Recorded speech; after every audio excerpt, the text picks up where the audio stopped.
Good day everyone, this is Ed Fortuwe from EMD Wheels, and today's video natin, magre-release tayo ng hindi isang unit. So dalawang unit ang re-release natin. Ang i-release natin for today is ang Honda City 1.5 RS and Sedan CVT transmission with Honda Sensing na Ignite Red. And next natin i-release by the after lunch naman is Honda BRV 1.5S and CVT transmission at Taffeta White. So pauwi na ako ngayon sa amin kasi natapos na natin yung mga kliyente natin. So ang pinakamaganda ba dito, dinayo pa tayo ng dalawa nating kliyente. Yung dalawa nating kliyente, yung isa yung Honda Cities from the Infanta Quezon, yung isa naman nating kliyente which is yung Honda BRV 1.5S CVT Taffeta White is from Mindanao. So kaka-flight na nila, kakauwi lang nila dito, nila Sir Ronald, and natapos agad natin yung unit nila.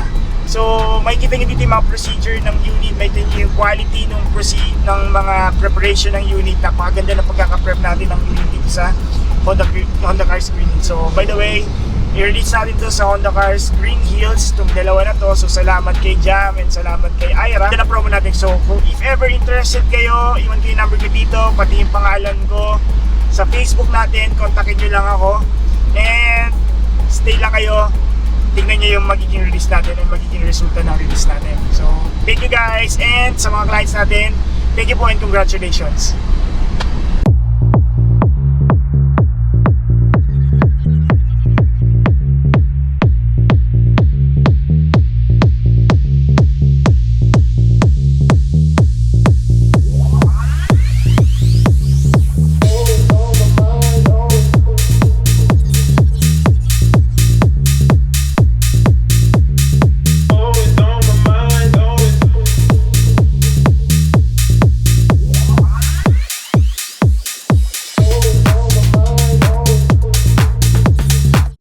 Sir, ganito, okay naman ano, may yan tools, tapos dito natin kukunin sir yung sa spare tire natin. So spare tire natin, nandito naman sir sa likod. Pa-check na lang sir, baka mamaya umuwi ka ng walang spare tire. Sir, nandyan naman na. So gagamitin lang po natin yung tools dito. Okay. Para dito. Tapos ang kinagandahan dito sir, may isa akong dealer na pinag-redesign na walang early warning device. Kasi sa Mindanao may mga checkpoint madalas, HPG. Sine-check nila agad yung pag walang plaka, tapos hinahanap nila to. Kasi ito sir, 2,000 ang multa. Actually, common sa Mindanao yan. Diba? Itong madalas na nagiging. Pero ito sir, napakaganda. Kita mo naman sir, original Honda. Ang bigat-bigat. Sir, dito 50-50. Pwede mo siyang i-fold. Pwede mo siyang i-occupy po ng 2 tao. Ang nagiging kulang lang sa S-variant sir is yung tonneau cover na tinatawag. Sa tonneau cover, may nabibili naman tayo sir. Sabihan kita kung saan. Tapos pag sa kasa kasi sir, nasa around 11,000 to. Pero may mga supplier tayo, sabihan kita sir, saan mo pwedeng kumuha para maganda naman, di ba? Para pag may gusto kong ikarga dito sir, naka-flat siya, talagang magiging organized. So sir, ano tayo? Gawin muna natin sir, ikutan muna natin. Kasi naka-ceramic coating tayo sir, sabi rust proofing na fully bad. Buti nagpa-ganyan ka na rin sir. Oo, yun ang request ni Mrs. eh. Oo, kasi kung may mga part ka nadadaanan na medyo may rough road, maganda talaga. So ceramic coating sir, kita mo sir. Ayan sir. Wala makikita mga hair scratch. So hindi porket kasi sir na brand new, walang hair scratch. Normal po kasi, pero ang kinaganda sa ceramic coating, meron siyang hair scratch proof, diba? Tapos mga UV protection sa unit. Tapos long lasting yung shine. So more or less sir, baka matagal ka na bago ka pa magpa-wax, kasi ang wax sir magkano na agad. So ilang years ang ceramic? Sa ceramic kasi sir, depende sa pag-aalaga mo. Okay. And sa car shampoo, kasi hindi lahat ng car shampoo sir is for ceramic coating. Kasi may mga katulad, may iba kasi nagka-car wash na gamit ang Joy. Talaga natatanggal sir agad yung sa ceramic coating. So car shampoo, anong recommended? Sir, bibigyan kita ng link. Kasi hindi ko nasasabihin yung mga brand. Pero may mga ganun. Kasi car shampoo sa bahay, pero hindi ko pa na-check yung Sir, ang madalas na kliyente ko na nagpapa-ceramic coating, as long as hindi nila ito, yung mga black part na yan, tinutubigan lang to. Okay. Kayang-kaya. Tapos pag tuyo mo niyan, as in ganyan na itsura niya. So yun lang ang maganda dito. Tapos at the same time, kasi to parang another top coat siya. So yung top coat mo, in-stay mo na doon. So pagdating, di ba, may mga ibang kotse na nabilad sa araw, nagbabakbak yung top coat na luluto at hanggang nangyayari na nagfe-fade. So ang maganda sa ceramic, sir, yun yung unang mapapenetrate ng pag-fade. So yung top coat mo, sir, talagang protected na protected. So tignan natin, sir, dito sa bubong. Okay naman. Tsaka to, sir, may mga ano lang, alikabok kasi along the highway lang tayo. Paano natin yan, sir? Baka mahirap kasi pag yung kamay, baka masira pa lalo. Check natin, sir. Tapos hindi ka nagpa-tint, pero inano na lang tayo ng visor. Kasi si sir magpapa-ceramic daw. Ceramic tint. Kasi ceramic tint, nasa 93 to 97 heat rejection. Mas maganda yung ano niya. So ngayon, sir, 4, pero may plaka na tayo. So kwento kay sir, nagpa-advance na tayong ORCR, meron na to. Nirelease yung kotse, may ORCR 9 plaka. So wala pang 10 days, meron ng ORCR yung plaka. So yan, chrome, tas LED na yan, sir. LED. Ito lang yung hindi, sir. Yan po. Sa hood, so yan yung ipapa-PPF po natin. Ikot tayo, sir.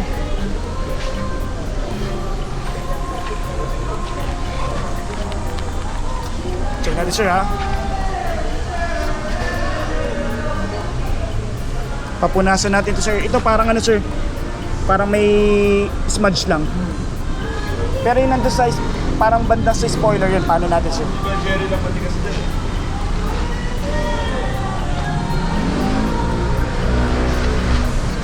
So far naman, sir, okay naman. Parang wet look. Mga alikabok lang, sir.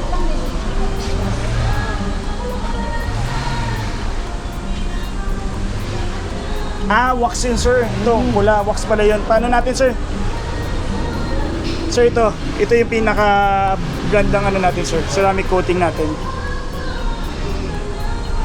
So ito, kahit hindi mo na i-wax no, ng ilang buwan? Yes, sir. Ito, no? Ito, sir, ano lang to, parang light lang siya na wax para nilinis lang siya. Kasi ilang araw naman na na-prepare yung ceramic na medyo naalikabukan na. Hindi na namin pinaka-car wash. Kasi malinis naman na yung loob. Parang pinagpaga na lang yung labas, sir. Sa Honda dealership yung car wash nila, ceramic friendly ba yun? Ceramic friendly na yun, sir. Kasi normally, sir, lahat na naman ng dealer ng Honda, nag-o-offer na sila ng mga ceramic coating. Tsaka, sir, ngayon dito, double natin sa second row. Sir, yung plastic, stay lang natin ganyan. Sa loob, sir, baka tanggalin natin. Balahibo, sir. Balahibo. Yan. Sir, makita mo naman sa sobrang sariwa. Yan, puting-puti. Pati plastic, sir, oh. Walang lukot. Kasi pag nalukot yan, sir, ganyan eh. Pag naupuan, di ba? So, makita mo, sobrang sariwa. Sobrang as in, hindi pa siya. Yung mga gulo-gulo na ganun, sir, kasi binabacuum pa namin yan. Pag vacuum, tas binabalik na lang po ulit. So, ito, sir, meron tayong tinatawag na one-touch tumble. Hawak lang tayo dito, sir. Pindutin lang natin. Kala, sir. Pahawak nga lang. Naka-seatbelt eh. Sir, dito it's a seatbelt. Kasi minsan nagiging nila to. Para tanggalin siya, dito po, pindot po, Okay. para ma-release. Kasi to, sir, para for the second person dito sa gitna. Para lalak po dito, tapos lalak dito sa kabila, sir. Pero normally, dalawa lang naman. Ilan ba kayo, sir? 5 kami. 5 kayo. So, dalawa dito, dalawa din doon. So, hindi na sila magsisiksikan siguro, no? So, yan. Meron tayo, sir. Ito, one-touch tumble. Hawak lang ganyan. Tapos, yan po. So, yung kasama nyo ngayon, sir, is yung bunso mo. Okay. So, hindi nagka-car seat pa ba siya, sir? Hindi na. So, pagdating naman dito, sir, sa second row, yung jack naman natin, sir, pakita ko muna sa inyo. Sir, sagad mo muna dito. Sir, pag sagad po dito,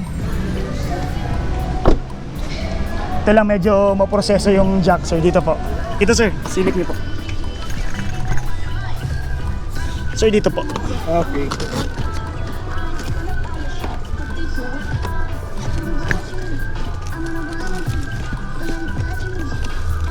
Ito sir, nakaano pa, yan na yun po. Ewan na para maayos yung pagkakalagay. Sir, yung mating natin ito. Sorry sir, napatapak na ako. Okay, no problem. Tapos, next natin sir, ayra pa, start lang. Check natin sir yung mga ilaw. Baka mamaya nagbabiyahe tayo walang ilaw. Sir, dito. High beam, low beam, tapos hazard. So naka-hazard sir. DRL ito, dito namamatay sir ha. Daytime running light, high beam and low beam natin, fog lights, LED po. Tapos ito sir yung di lang, may naka-peanut bulb lang tayo dito. Tapos pareho naman sir meron. Sir sa likod. So ito sir, reverse light. Third brake light natin sir, tapos yung brake lights natin. Tapos ito sir yung pinaka park light lang natin, nakabukas siya sir. Tapos yung LED na ano natin, plate light natin po. Tapos meron din po tayong camera na dito. So yan sir, normal lang naman yung tubig, kaka-start lang ng kotse. So next natin sir, ano po? Question na. Yes sir. Yung fog light, okay lang ba napalitan ko ng mga plug and play?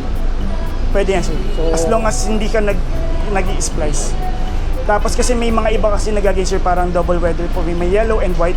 Okay. So ganun yung normally kasi parang lalo na pag medyo madilim, Yeah. parang ano bang tawag nila doon, basta may weather something na ano, yung yellow. At saka madalas kasi daw asphalt so black yung Kasi pag white kasi sir, parang kala mo mahina Yeah. pag nasa loob ka ng kotse, pero sa totoo lang malakas naman siya. So ang ginagawa nila sir, nag-yellow sila. So basta plug and play po, pwede naman So po. hindi naman mabubuhay ang warranty. Hindi po mabuvoid ang warranty. So ngayon sir, ano muna tayo? Dito ka muna sa side, tapos explain ko sa inyo.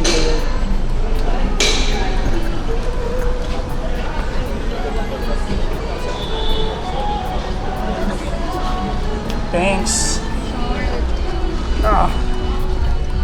So dito sir, ano naman to? Lakasan ko lang sir ha. Sir, dito yung ano pala, sorry, hindi na natin na dito sir, may ano po, ano naman siya. So dito tayo sir, gray yung tier natin. So ito sir, tanggalin ko ba o hayaan mo na? Eh, baka sabihin kasi nila sir, pag tumatakbo ka, brand new yung kotse mo. brand new pala, no? So yun sir, makita mo, pati yung ito, meron ka pang ganyan. Ito sir, tanggalin ko na. May ilang ka dito. O, gusto mo may pang ano mo, ito sir, mga pang ano pa to. Ito sir sa manubela. Tapos dito sir, check muna natin dito. Side mirror. Sir, napapansin mo ba gumagalaw? Yeah. Magalaw naman, no? Kabilang side po. Pero ikaw na sir mag-adjust sa ninyo yan mamaya. Central lock po, window lock. So since wala naman tayong tint, check natin yung bintana. So yan, bumababa, umaakyat. Okay naman sir lahat. Okay. Tapos, ito naman sir, central lock natin. Tapos meron tayong tinatawag na auto door lock. Yan po, pag tumakbo tayo, nakalimutan mo mag-lock, 15 km/h po, mag-hit po, tas lock na po siya agad. And then, dito naman sir, yan, sa ilaw natin sir, on off, ganyan na naman po talaga. Tapos fog lights natin sir, signal light po, okay. Yan sir, tumatakbo po. Just dito naman sa side natin, left side sir, may tinatawag tayong vehicle stability assist. Ito sir yung sa traction control natin para sa mga curve lines or ano, para hindi po tayo mag-oversteering and understeering. Yan po. Tapos dito sir, yung sa gasolina po natin. Yan sir. Ang gasolina natin sir, ang pinaka maximum natin is 35 liters po, and then at least 91 octane yung gasolina natin sir, or higher po. Kung gusto mong mas mahal, nasa sayo na yun sir. Sir, yung engine natin mamaya, sir, wala naman nagiging problema. Wag mo lang i-mix ng diesel. Talagang ano yun. So pero kasi minsan 'di ba, may mga iba talaga na gusto ko talaga 95 lang ako all the way. Pero minsan kasi pag napunta ka dun sa may biglang wala pala, ubos, pero may 91 sila, pwede naman sir, wala naman po nagiging problema. Ngayon kung gusto mong bumalik ulit yung 91 mo, pailawin mo na yung gasolina mo, yung reserva para maubos, and then pakargahan mo ulit. Basta sir, 91 octane, regardless kung magpaakyat ka or magpababa ka ng octane, hindi po siya nakakasira ng engine. Pero kasi mas maganda yung hatak ng mas mataas ang octane. At the same time, yung residue po ng engine natin, yung carbon, mas malinis po sa engine ng mga mas matataas na octane. So dito sir, yan, sir, 12 kilometers lang. So batang bata talaga yung kotse. So dito sir, makikita mo yung sa pintuan kasi hindi pa tayo nagsasara, and yung seatbelts natin, handbrake, yan po. So sa iba sir, wala ka dapat makikita. Pwede naman yung meron pa pala sir, may eco lamp siya. Ito sir, yung kulay green.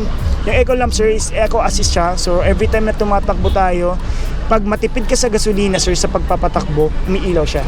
So ina-assist niya kayo since wala kasi siyang tinatawag na aircon button like sa other natin mga kotse like Honda City and ibang ano po model. Tapos ito sir, yung sa gasolina kung wala ka ng gasolina. So next po natin, ito yung umiilaw sir, ito pong pula. Yan naman sir sa may tinatawag natin immobilizer, and yung sa tinatawag natin na force alarm entry. Sa force alarm entry po kasi sir, yan yung kunyari binasag yung kotse natin and binuksan yung sasakyan, nag-a-alarm po siya using the stock na busina natin. Tapos may tinatawag tayong immobilizer sir, without using the key fob, hindi po natin mai-start yung kotse kahit i-hot wires po siya. So yun yung mga safety feature po natin for the Honda City. Other than that sir, may iba kang makitang ibang lalo na dito. So warranty yan. Pag may mga ABS lumabas, may check engine na lumabas, yan po. Yes po. Kasi may ganyan kami noon na ano eh. Pero naubusan kasi talaga kami, parang tinansya namin eh.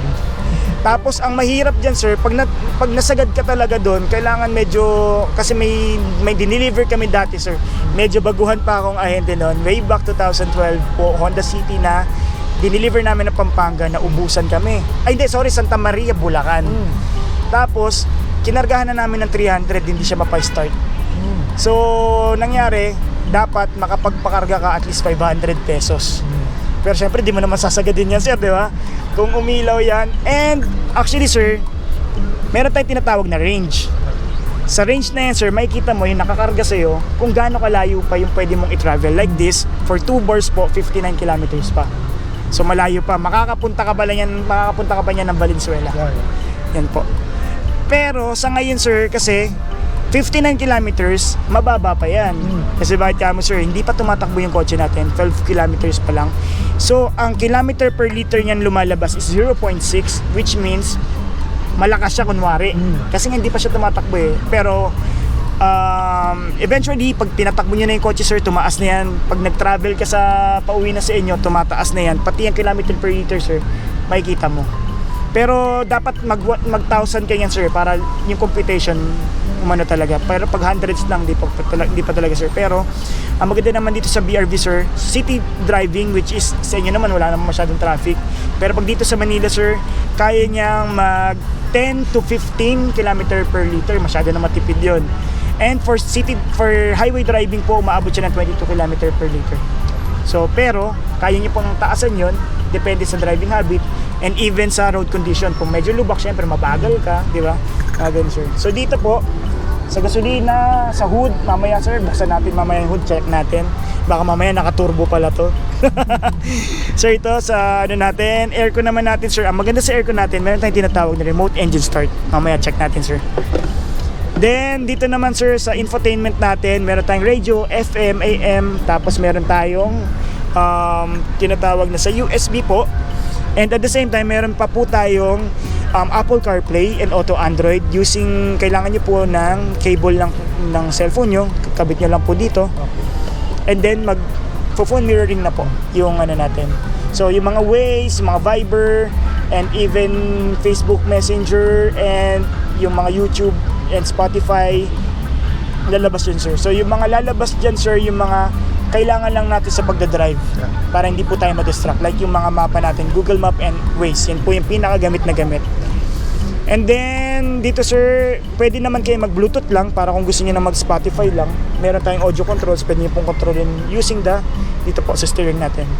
Dito naman sa baba sir, ito naman po yung tinatawag natin na Bluetooth hands-free. For Bluetooth hands-free naman sir, yung pag nakakonect ka dito and may tumawag sa inyo, pwede niyo pong sagutin, pwede niyo pong i-decline.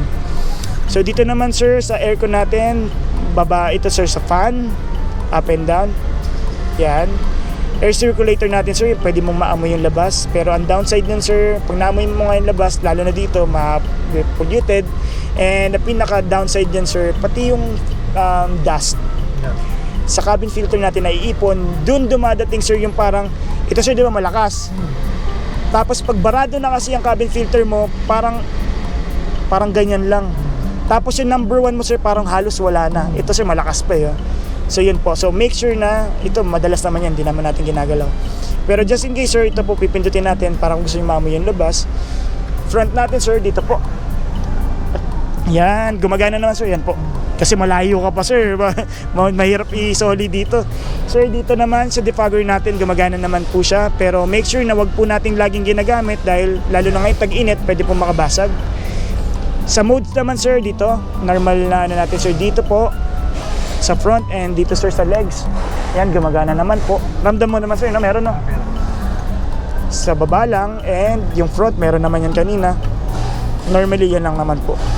Ngayon sir, nakabilad ka sa araw, umalis ka, kailangan mo nang umalis, tapos sobrang init, max cool mo lang sir. Totodo niya yan lahat sir. Tapos once na ma-reach mo sir, or okay na yung temperature sa'yo ng cabin mo, max cool mo lang sir, kung ano yung by default mo, babalik naman po siya. AC naman sir, on-off po siya ng compressor. Kung kunwari, bigla ka nagtagay-tay mamaya sir, malamig, pwede mo na siyang i-off para mas matipid sa gasolina. Ngayon sir, kung traditionally gusto mo laging i-off yung mga accessories, ito po, off mo lang siya. Tas ito sir, pwede mo siyang i-off before i-off yung ano. Pero hindi naman po talaga siya totally required. Yan po. Pero nasa sa inyo, baka habit, may mga tao kasing habit na nila talagang patay lahat di ba? Sa aircon kasi pwede, kasi sa totoo lang dagdag siya sa puwersa ng pag-start. Lalo na pag lobat ng kotse mo, kasi ano yun pag nag-crank siya, mas mahina yung ikot niya. So yan, next po natin ito sir, sa thermostat naman po, the more na mas madaming bar po, mas malamig. So ito sir, kaninang settings natin, malamig naman na siya. Plus, nakabukas pa yung pinto natin. So hindi pa kumbaga hindi pa niya nakukuha yung pinakalamig. Handbrake sir, ganun pa rin naman po. May lalagyanan tayo ng mga barya, ng cup holders po, gilid. Tapos reverse camera po natin. Ayan sir, so pinaka-safe ito po. Tapos neutral, drive, kung gusto niyo lang pong matipid. S po, pagka gusto niyo pong mas bukas yung hangin sa labas, uminit. Ito sir yung sa S naman po, pag gusto niyo pong sporty. Tapos ang maganda kasi dyan sir, sa uphill and downhill po, mas ma-activated po yung engine brake. So para hindi po tayo babad sa preno sa pagbaba. Kasi normally po may mga ganyan po, tumitigas ang preno nila kasi nga nag-i-stack up, nag-overheat yung mga calipers. Low gear naman sir, yan yung pag-angat. So hindi ko alam kung anong matarik na pwede mong puntahan. O mamaya, pag pumunta kayo sir sa UP, Los Baños, pag may matarik doon, kung hindi ka komportable sir, pwede ka mag-L. Pero normally sir, yung di kayang-kaya niya yan. I assure you, kayang-kaya po niya. Lalo na 3 lang kayo mamaya, kayang-kaya po. Pero pwede niya po siyang itry. So ito sir, pag D, yan yung parang pag nag-cruise ka, pag bumibitaw ka sir, parang nag-neutral lang siya. Dito sir yung S, pag nagpo-cruise ka, para siya nag-engine brake. Tapos laging aggressive, laging engage yung engine natin na parang yung aggressive po. Tapos yun yung low gear natin sir, wala siyang gear. Kung kasi dati diba sir, hanggang 3rd gear. Kasi ito sir, since ang CVT, transmission natin sir is CVT transmission, positioning po siya. So normally sir, siguro pwede siyang tawagin na up to 3 or 3rd position po, ganyan po. So 1, 2, 3 position po, kasi pag may paddle shifter tayo sir, up to 7 position po kasi, or 7 speed yung CRV, ay yung BRV po. Kang BRV naman po, same lang po sila ng transmission ng VX na may paddle shifter. And even dito sa natin, nagkaroon na po sila ng paddle shifter. Park sir, sa pag-park naman po, nag-automatic sir lock. So pag sa traffic sir, make sure na neutral ka lang and drive. Then sir, yung radyo, try natin.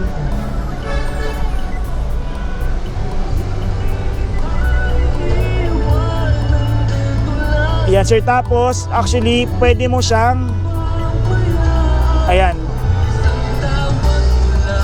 So bahala ka sir kung anong gusto mo, type mo. Kasi pag dito parang kulang yung treble Yung sa base kasi sir, ito, maganda naman mag-base pero mas kahit anong brand ng kotse sir, pag malakas yung base, madaling mas bumasag yung tunog eh. Treble lang lagi kung ano. So dito sir, kung ayaw mong magtimpla na, yan, classic, jazz, pop. Dito naman sir, yung fader, yan po. So for example, kung naipagkwentuhan ka kay ma'am, tas gusto nila mag-sound, lagyan mo lang dito sir sa likod.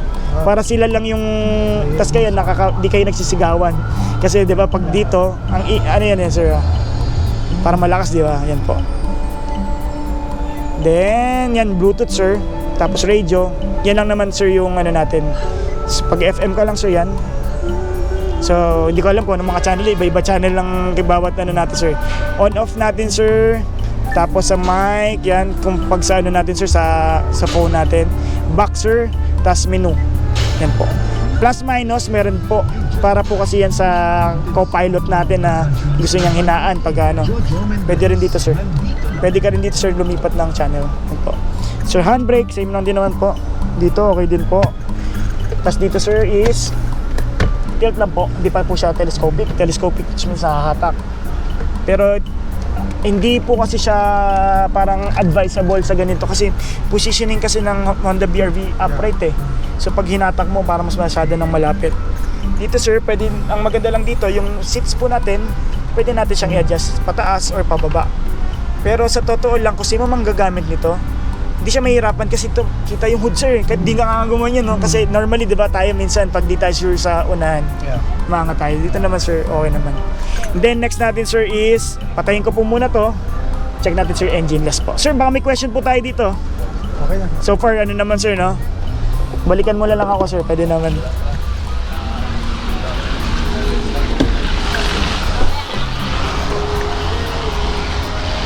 Pamahalang natin sir, baka magasgasan ng hood. Sir, ito sa aircon naman yan ha.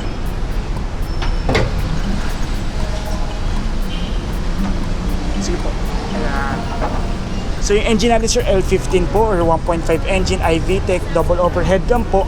And ang maganda dito sir, kung na-check mo yung mga competitor namin, kami yung pinakamataas na PS po is 121 and CVT transmission sir. So maganda po dito, may ABS na rin tayo and vehicle stability assist for ano na rin to sir, safety feature na rin po eh. Unlike sa mga dati namin, halos mga top of the line yung mga vehicle stability assist and ABS.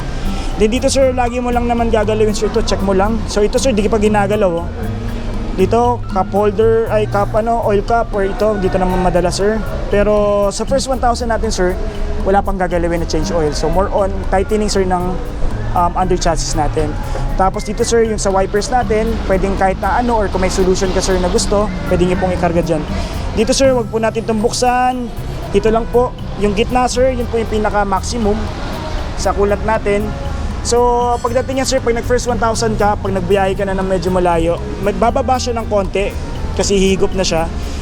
Sa first 1,000, baka yan muna yung magiging gastos mo sir. Bibili ka lang ng 1 liter lang naman ng coolant.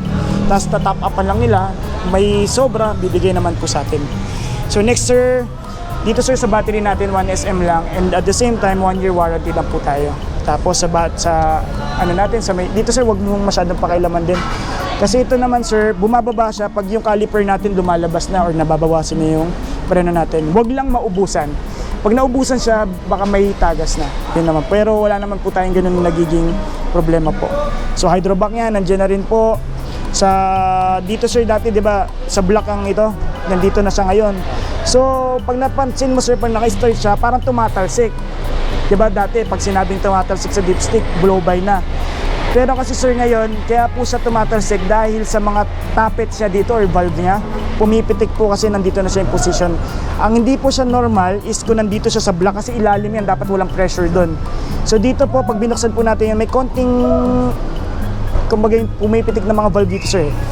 Doon lang po siya ano. Tapos dito naman sir, serpentine belt natin isa lang po.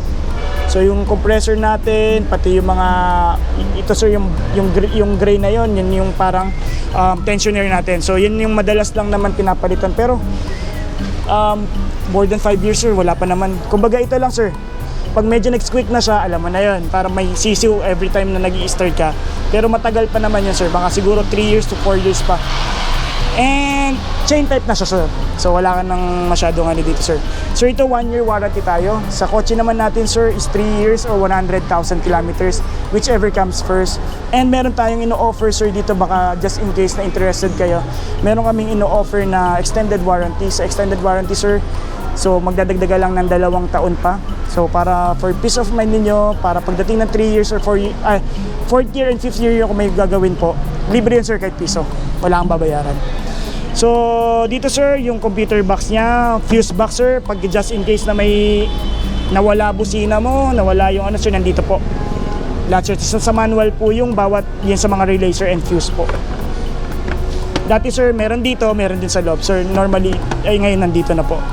Sa maintenance naman natin, sir, first 1,000 or first month, whichever comes first. Pero, di ba, medyo malalayuan kayo. Pag may nadaanan kayo, sir, and medyo malapit na kayo sa 1,000, siguro pasok mo na, sir, para hindi ma-void ang warranty. And then every 10,000 po tayo or every 6 months, whichever comes first, kahit sa ang Honda dealership po and kahit sa ang Honda Spa, kasi normally sa Mindanao meron pong mga Honda Spa na tinatawag.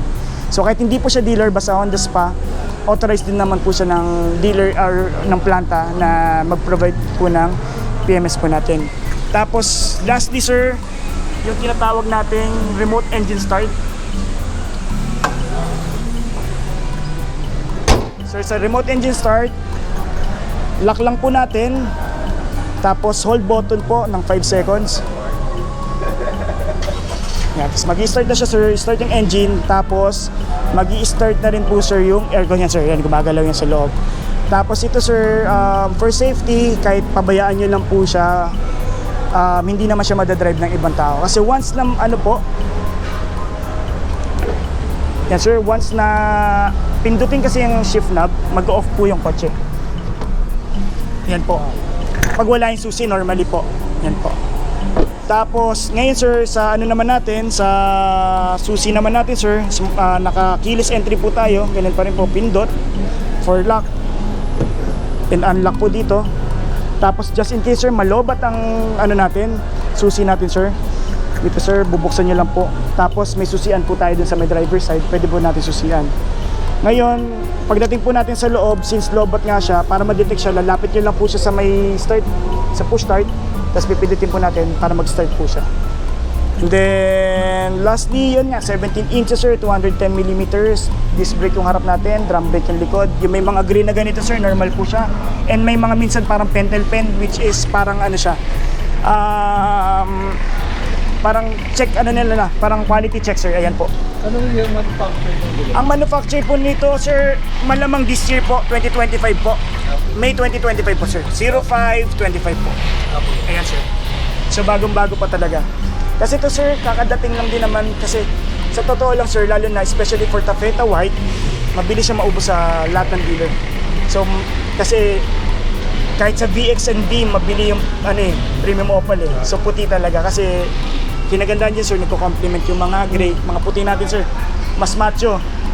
Yan po. So, yun, so far, okay naman, sir. Sir, ano pang ano? Baka may kailangan pa tayong pahimas at ano, bago tayo mag-picture-picture or any question po. Okay naman. Okay naman. So, wala na kaming utang, sir, at may ORCR plaka ka na. Sobrang bilis, sobrang bilis. So yun, sir, ano na tayo? Picture-picture na tayo. Tapos, alam ko, sir, pagod sa biyahe at meron pang pupuntahan, nakaschedule lang. Sir, Hindi na rin kayo gabihin pa, sir. Yes, sir. Pero, for sure, sir, yung tint mo, gagabihin ka dyan.